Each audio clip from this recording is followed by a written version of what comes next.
And now it's dark as balls. And there we go. Here's a stranger in the darkness. Stranger in the night. Yeah. Stranger in the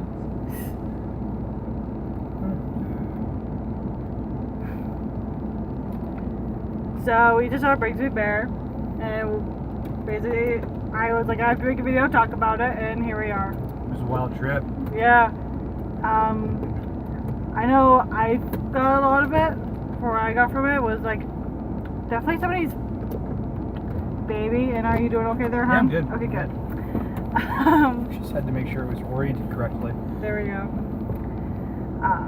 So we actually made a little day out of this, and we drove about 2.5 hours, 3 hours. Yeah, about that. About that. We did other stuff during the day, but this was one of the highlights of what we had planned, for sure. Sorry, you can't see Ryan here that well. It is dark as balls now, and we just have my shitty phone camera. So, yeah. Well, any initial thoughts coming right out of it? It was a wild trip. I mean, I love the set design. It was weird, but really weird. So I've been trying to fix that. yeah. Well, I'm shining in the light. He's in the dark, but whatever. No, I definitely felt like a lot of it was obviously, again, somebody's passion project. A lot of love went into it. They just used some really interesting shots, I felt, throughout too. Like, all really well done. It's a shame that it's not showing in more places, more mainstream. Because we have, like, at least one pretty big theater. Okay, well, here's the thing, though. When we had planned this trip, we had thought, like, well, it's probably in some mainstream theater. We'll go to the Cat Cafe. We'll wander around a bit. Probably have just enough time to get everything done.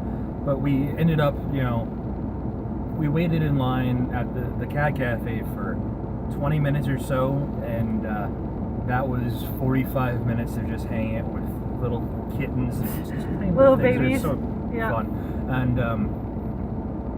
And then we tried to figure out parking, because that was the weirdest.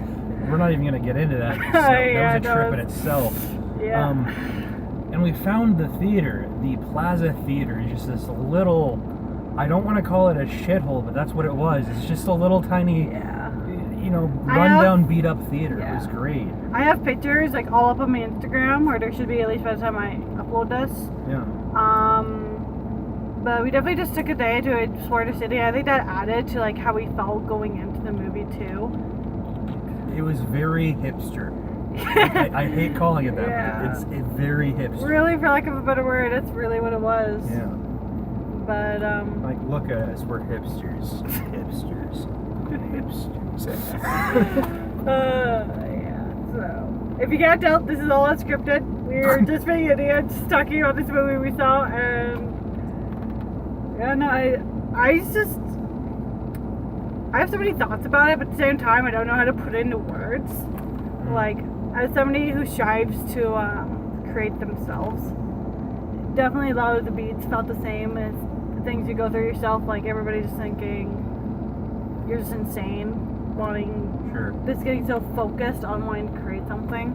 Well, let's start from the beginning, and I think we're going to start getting into spoiler territory. Yeah, so spoiler warning here. The beginning. It opens with James watching Brigsby Bear, the Brigsby Bear show, and the first thing you see is, the opening of the show. It's all like 80s designed and like very obviously taking inspiration from things like Star Wars and animated shorts of, like, I guess the Teddy Ruxpin show is the best example. Yeah. Because the bear itself has this tape recorder in the back of its head, which you see later into the show, and where all the sound comes out, and its face and everything moves with the words animatronics. It's crazy. Yeah. But it opens with him watching the show, and Then he moves over to his little.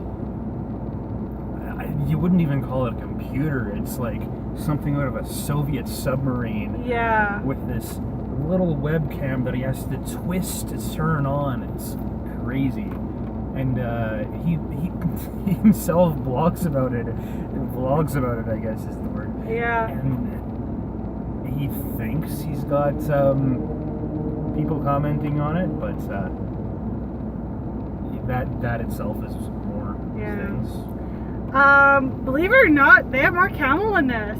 Yeah, Mark Hamill is like one of the villains, I guess. I guess, like, villains. It doesn't really have any true antagonists, I guess.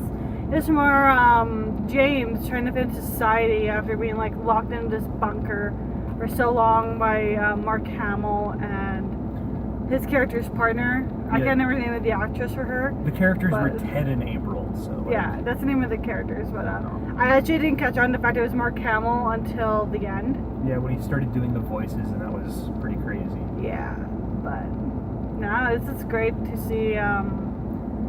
It is a Lonely Island production, so I don't think it's like necessarily a small project, but it's not a huge one either. Like, you're not gonna.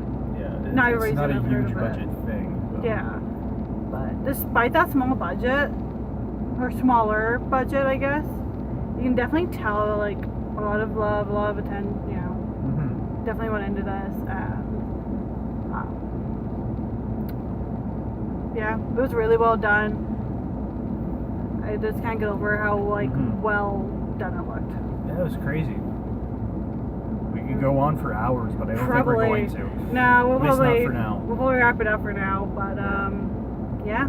Catch us on episode 2. If we ever do one.